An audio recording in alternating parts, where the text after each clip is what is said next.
A rock climber that weighs 645 newtons scales a 8.2 meter cliff in 30 minutes.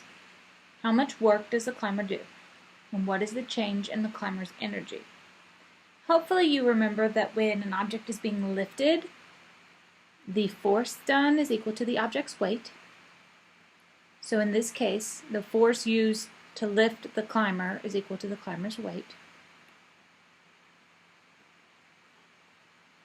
And the distance that he went is 8.2 meters, and it took him 30 minutes. Hopefully you recognize that this is not the SI units for time, and that you can multiply by 60 to get to seconds, but you're not actually going to use it for your calculations, so you don't have to do that step. But if you did, it would be 1800 seconds, and it doesn't hurt anything for you to convert it to the right units. In order to solve for work, we do force times distance,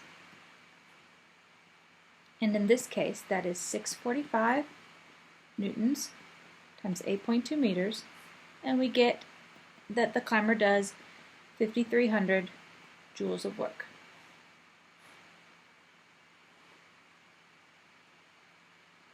Since we know from the work energy theorem that work equals change in energy, and in this case we're talking specifically about potential energy because the climber is going higher, that the change in potential energy in this case is 5,300 joules.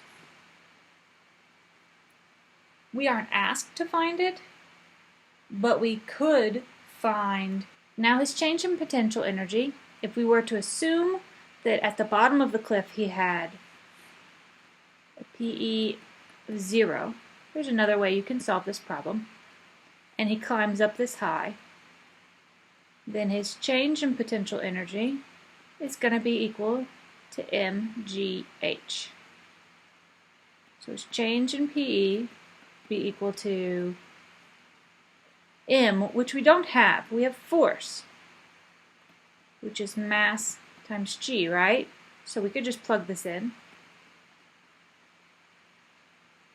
Times h.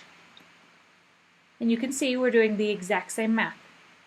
So you could have calculated this either way, whichever way makes most sense to you. As long as you get 5,300 joules at the end, you are doing it correctly.